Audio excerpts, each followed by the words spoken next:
Occasion ఏదైనా location ఎక్కడైనా తెలుగువారి వేడుక అంటే ఆలివ్ మిఠాయి ఉండాల్సిందే. నమస్తే, నేను Keshav. Welcome to Suman TV.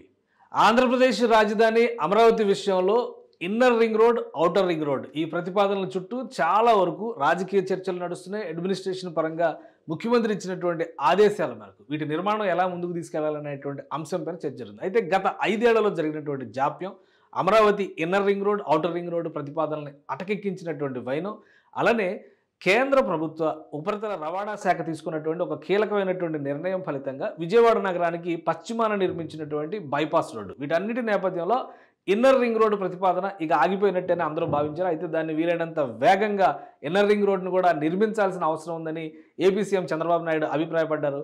వాస్తవానికి ప్రకాశం బ్యారేజ్ని ఒక పారామీటర్గా పెట్టుకొని చూస్తే ప్రకాశం బ్యారేజ్ నుంచి ఎగువకి కనీసం 4 చోట్ల కృష్ణానది పైన వంతెనలు పెట్టడం ద్వారా అమరావతి నగరానికి రహదారి వ్యవస్థని బలోపేతం చేయాలనేది, అలానే కృష్ణానదికి ప్రకాశం బ్యారేజీ దిగువన మరో 4 మార్గాల్లో కొత్త బ్యారేజీలు నిర్మించడం ద్వారా రవాణా వ్యవస్థని పెంపొందించాలని భావించారు. ఈ క్రమంలోనే ఇన్నర్ రింగ్ రోడ్డు ప్రతిపాదన మరోసారి తెరపైకి వచ్చింది. ఇన్నర్ రింగ్ రోడ్డు నిర్మించి తీరాల్సిందే అని రాష్ట్ర ప్రభుత్వం, ఏపీసీఆర్డీఏ నిర్ణయించుకున్నాయి.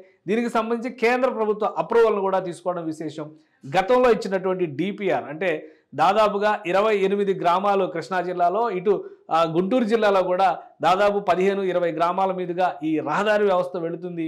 అప్పట్లో వేసినటువంటి అంచనా వ్యయం ప్రకారం 7,600 కోట్ల రూపాయలని ఖర్చు పెట్టాలని, ఖర్చు అవుతుందనేటువంటి ఆలోచన చేశారు. అయితే ఇప్పుడు సవరించినటువంటి అంచనాలను రూపొందించే పనిలో ఏపీసీఆర్డీఏ నిమగ్నమైంది. అసలు ఇన్నర్ రింగ్ రోడ్డు ప్రతిపాదనలో రహదారి వ్యవస్థ ఏ విధంగా ఉండబోతోంది, ప్రస్తుతం హైదరాబాద్లో చూసినటువంటి ఔటర్ రింగ్ రోడ్డు ప్రతిపాదనల తర్వాత అమరావతి ఇన్నర్ రింగ్ రోడ్డు ప్రణాళికని ఏ విధంగా రూపొందించారు, ఈ అంశాలు విశ్లేషించేటువంటి ప్రయత్నం చేద్దాం. డిపిఆర్లో భాగంగా గతంలోనే Andhra Pradesh capital region development authority ఒక ప్రపోజల్ను పెట్టింది. ఆ ప్రపోజల్ ప్రకారం 8 వరుసల రహదారిగా ఇన్నర్ రింగ్ రోడ్డును కూడా నిర్మించబోతున్నారు. ఈ 8 వరుసల్లో ఏమేమి ఉంటాయి, ఎలాంటి ప్రాధాన్యాలు ఉంటాయి, అలానే ఇన్నర్ రింగ్ రోడ్డు గురించి చేసినటువంటి ప్రతిపాదనల్ని ఒకసారి మనం క్లారిటీ చేసుకునేటువంటి ప్రయత్నం చేద్దాం. మొత్తం అమరావతి ప్రాంతంలో అంటే సిఆర్డీఏ పరిధిలో ఉన్నటువంటి గుంటూరు జిల్లాలో 17 గ్రామాలు, ఇటు కృష్ణా జిల్లాలో ఉమ్మడి కృష్ణా జిల్లా, ఉమ్మడి గుంటూరు జిల్లా, ఎందుకంటే స్వరూపం మారింది. అప్పట్లో ఉమ్మడి కృష్ణా, ఉమ్మడి గుంటూరు మాత్రమే ఉన్నాయి కాబట్టి 24 గ్రామాలు కొండపల్లి సురక్షిత అటవీ ప్రాంతంలో నుంచి కూడా ఈ ఇన్నర్ రింగ్ రోడ్డు వెళుతుంది. దీనికి సంబంధించి కొన్ని ప్రతిపాదనల్ని సిఆర్డీఏ చేసింది గతంలో. ఆ ప్రతిపాదనలు ఏంటి ఒకసారి మనం పరిశీలించేటువంటి ప్రయత్నం చేద్దాం. మొదటి ప్రతిపాదనగా 97.5 కిలోమీటర్ల దూరంలో అంటే 75 మీటర్ల విస్తరణలో ఇన్నర్ రింగ్ రోడ్ని నిర్మించాలనేటువంటి ప్రతిపాదనని ఏపీసీఆర్డీఏ చేసింది. అయితే తర్వాత కాలంలో జరిగినటువంటి విశ్లేషణలో భాగంగా సురక్షిత అటవీ ప్రాంతం పరిధిలోకి తీసుకొస్తే ఈ డిస్టెన్స్ తగ్గేటువంటి అవకాశం ఉంటుందనేటువంటి ఆలోచనతో 96 కిలోమీటర్ల 96.16 కిలోమీటర్ల దూరంలో ఇన్నర్ రింగ్ రోడ్ని ప్రతిపాదించింది ఏపీసీఆర్డీఏ. దీనికి కూడా ఆమోదం లభించింది. సో ఈ నేపథ్యంలో అటవీ ప్రాంతంలో నుంచి వెళ్ళేటువంటి ఇన్నర్ రింగ్ రోడ్డు నిర్మాణం వల్ల ఎక్కువ ప్రయోజనాలు ఉంటాయనేటువంటి ఆలోచనతో రాష్ట్ర ప్రభుత్వం ఒక గ్రీన్ సిగ్నల్ ఇచ్చింది. అదే ప్రతిపాదనను కేంద్ర ప్రభుత్వానికి కూడా గతంలో పంపించారు. ఇప్పుడు అలైన్మెంట్ ఏ విధంగా ఉంటుంది, ఈ 96.6 కిలోమీటర్లు 75 మీటర్ల వెడల్పులో ఉండేటువంటి రాజధాని పరిధి నుంచి అంతర్వలయ రహదారి వరకు అనుసంధానించినటువంటి 27 రహదారులు, ఎందుకంటే ఈ ఇన్నర్ రింగ్ రోడ్డుకి రాజధాని లోపల నుంచి 27 రహదారుల్ని అంతర్వలయంగా వచ్చేటువంటి ఈ రహదారికి అనుసంధానిస్తారు. అనుసంధానించినప్పుడు అదొక 91 కిలోమీటర్ల నిర్మాణం జరుగుతుంది. ఈ 91 కిలోమీటర్లు ప్లస్ ఈ 96 కిలోమీటర్ల రహదారి, వీటన్నిటికి కలిపి అంచనాల్ని రూపొందించారు.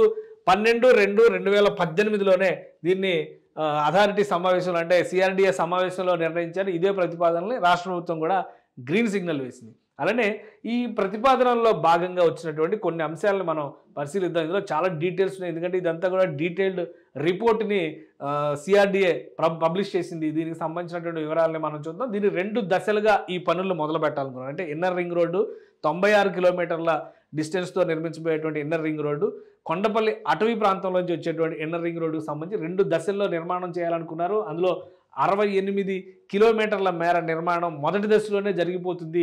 దానికి అధిక భాగం నిర్మాణాలు లేని ప్రదేశాలు ఉండడం వల్ల, అంటే ఖాళీ ప్లేసెస్ ఉండడం వల్ల నిర్మాణం సులువుగా జరుగుతుంది. కాబట్టి ఫస్ట్ ఫేజ్లో ఈ 68 కిలోమీటర్ల నిర్మాణాన్ని చేయాలనుకున్నారు. దీని 28 గ్రామాల్లోంచి ఈ మొదటి ఫేజ్ వెళుతుంది. అలానే రెండో ఫేజ్కి సంబంధించి కూడా రెండో ఫేజ్లో కొండపల్లి సురక్షిత అటవీ ప్రాంతంలో నుంచి ఈ రూట్ వెళ్తుంది కాబట్టి దాదాపు 9 కిలోమీటర్లు కొండపల్లి అటవీ ప్రాంతంలో అటవీ క్షేత్రంలో నుంచి ఇన్నర్ రింగ్ రోడ్ రూట్ వెళ్తుంది.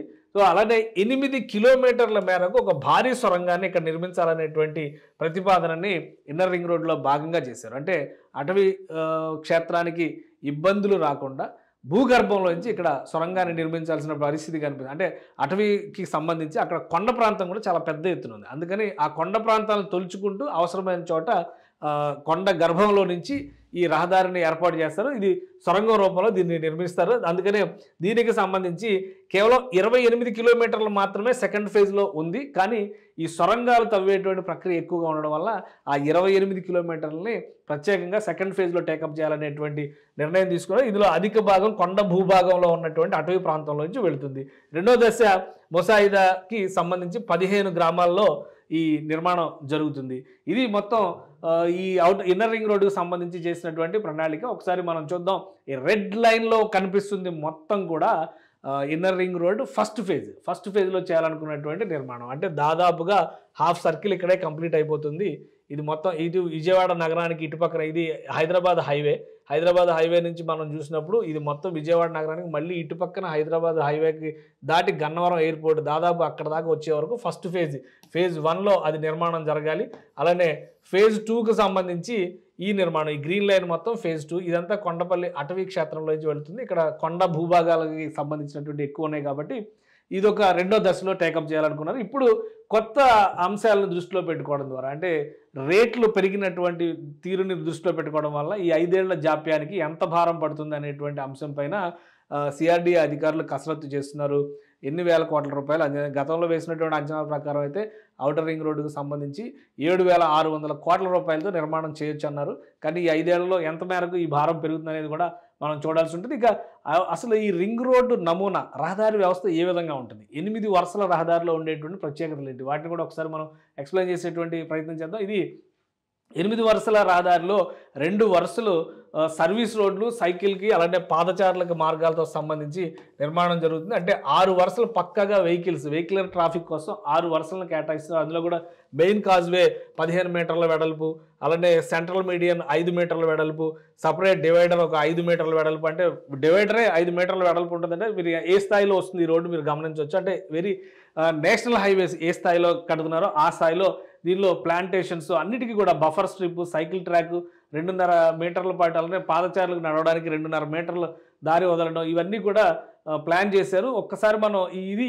ఈ నమూనాను చూస్తే మనకు క్లియర్గా అర్థమైంది. అంటే ఇన్నర్ రింగ్ రోడ్డుకి సంబంధించి రాష్ట్ర ప్రభుత్వం తీసుకున్నటువంటి ప్రతిపాదనలో ఇది 2 రహదారులకి సంబంధించినటువంటి నమూనా చిత్రం. ఈ చిత్రాన్ని కనుక చూస్తే క్లియర్ పిక్చర్ అర్థమవుతుంది. 5 మీటర్ల డివైడర్ అన్నారు. 5 మీటర్ల డివైడర్ అంటే ఇది 5 మీటర్ల డివైడర్ ఇక్కడ.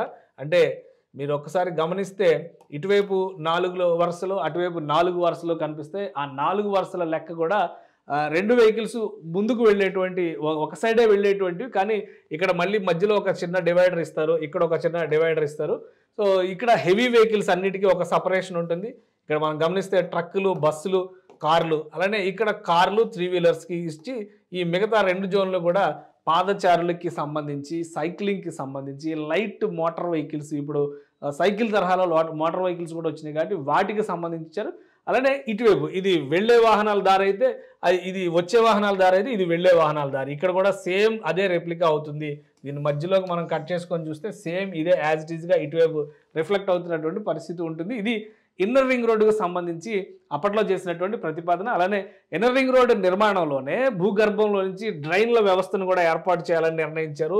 ఒకవేళ వర్షాలు పడినా కానీ అలానే ఎలక్ట్రిఫికేషన్కి సంబంధించినటువంటి రూటింగ్ కూడా భూగర్భం నుంచే చేయాలనేటువంటి ప్రణాళికను సిద్ధం చేసుకున్నారు. అంటే దీని ప్రకారం ఎక్కడ కూడా తవ్వకాలకు మళ్ళీ అవకాశం లేకుండా వాటర్ పైప్ లైన్స్కి సంబంధించి కానీ ఎలక్ట్రికల్ పైప్ లైన్స్కి సంబంధించి కానీ డ్రైన్స్కి సంబంధించి ముఖ్యంగా వర్షపు నీరు వెళ్ళేటువంటి క్రమంలో కూడా వీటన్నిటిని దృష్టిలో పెట్టుకొని 8 వరుసల రహదారిని ఒక భారీ వలయ రహదారిని అప్పట్లో సిఆర్డీఏ అధికారులు ప్రతిపాదించారు. దీనికి అనుబంధంగా ఈ E3, E5 ఇవన్నీ కూడా ఇన్నర్ రింగ్ రోడ్డుకి అలానే నేషనల్ హైవేలకి కనెక్ట్ అయ్యేటువంటి వ్యవస్థలు. అంటే ఇన్నర్ రింగ్ రోడ్డుతో పాటు మరొక 91 కిలోమీటర్ల మేర ఇంటర్నల్ లింక్ రోడ్స్ డెవలప్మెంట్స్ అనేవి అమరావతి కోర్ క్యాపిటల్ ఏరియాలో నుంచి. ఎందుకంటే మీరు ఒకసారి ఇక్కడ గమనిస్తే కనుక మ్యాప్లో చూస్తే చాలా క్లియర్ పిక్చర్ మనకి అర్థమవుతుంది. సో ఈ రీజియన్ మొత్తం కూడా సీడ్ క్యాపిటల్ ఏరియా. ఇది కృష్ణా నది, ఈ మధ్యలోంచి కనిపిస్తున్నంత కృష్ణానది. కృష్ణానదిని విజయవాడ నగరాన్ని దృష్టిలో పెట్టుకొని వేసినటువంటి ప్రతిపాదన. ఇది కృష్ణానది. కృష్ణానది ఇక్కడ ఉంటే ఇటుపక్కనంతా విజయవాడ నగరం ఉంది. ఇక్కడ విజయవాడ నగరాన్ని మనం చూస్తున్నాం. ఇక్కడ ఈ ఏరియాని మాస్టర్ ప్లాన్లో భాగంగా అమరావతి నగరంగా డెవలప్ చేస్తున్నారు. కాబట్టి ఇక్కడ నుంచి కనిపిస్తున్నటువంటి ఈ రెడ్ బ్లూ లైన్స్ అన్నీ కూడా ఇది సీడ్ యాక్సిస్ రోడ్డు, ఇట్లా ఇవన్నీ కూడా లైన్స్. ఇవన్నీ కలిపి చూస్తే మరొక 91 కిలోమీటర్ల రహదారి వ్యవస్థని ఇంటర్నల్గా డెవలప్ చేయాలి. సో ఒకవైపు భారీ వలయ రహదారిని, దానికి అంతర్గతంగా అనుసంధానించేటువంటి ఇంటర్నల్ లింక్ రోడ్లు, వీటన్నిటిని ప్యారల్గా డెవలప్ చేయాలి. కాబట్టి ఇన్ఫ్రాస్ట్రక్చర్ విషయంలో ఆంధ్రప్రదేశ్ ప్రభుత్వం ఎక్కువ ఫోకస్ చేస్తుంది. రాజధాని నిర్మాణానికి సంబంధించి ప్రభుత్వానికి సంబంధించినటువంటి భవనాల నిర్మాణం ఎంత ప్రాధాన్యం ఉందో అలానే ప్రైవేటు భవనాలు కూడా శరవేగంగా అక్కడ నిర్మాణం జరగాలంటే రహదారి వ్యవస్థ, water supply, electricity supply, drainage, వీటికి సంబంధించినటువంటి మౌలిక వసతులతో పాటు రహదారి వ్యవస్థని బలోపేతం చేయాల్సినటువంటి అవసరం ఉంది. కాబట్టి ఇంటర్నల్గా పార్కులు, గార్డెన్లు, ఓపెన్ స్పేస్ల పైన కూడా ఆంధ్రప్రదేశ్ ప్రభుత్వం ఫోకస్ పెట్టింది. ఈ ప్రక్రియలో భాగంగానే ఏపీసీఆర్డీఏ పెద్ద ఎత్తున కసరత్తు చేస్తుంది. కాబట్టి ఇప్పటికే వెస్ట్ బైపాస్ రోడ్డు విజయవాడ నగరానికి నిర్మాణం అయ్యింది. తూర్పు బైపాస్ను కూడా నిర్మిస్తామనేటువంటి భరోసాను కేంద్ర ప్రభుత్వం ఇచ్చింది.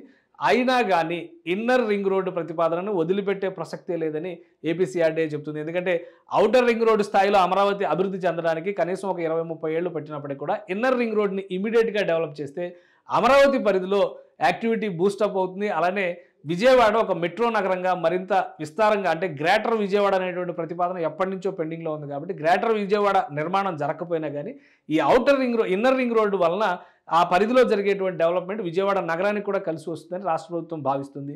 అందుకే శరవేగంగా ఇన్నర్ రింగ్ రోడ్డుకు సంబంధించినటువంటి డిపిఆర్ రిపోర్ట్ని కేంద్ర ప్రభుత్వానికి సబ్మిట్ చేసేందుకు సవరించినటువంటి ఆర్థిక అంచనాలతో సంసిద్ధంగా అధికారులు ఉన్నట్టుగా తెలుస్తోంది. అతి త్వరలోనే ఫైనల్ ఫిగర్స్ క్లారిఫై అయిన తర్వాత కేంద్ర ప్రభుత్వానికి ఈ ప్రతిపాదనలు పంపించేటువంటి అవకాశాలు స్పష్టంగా కనిపిస్తున్నాయి. సుమన్ టీవీలో మీ పర్సనల్ అండ్ బిజినెస్ ప్రమోషన్స్ కోసం కింది నెంబర్కి కాంటాక్ట్ చేయండి.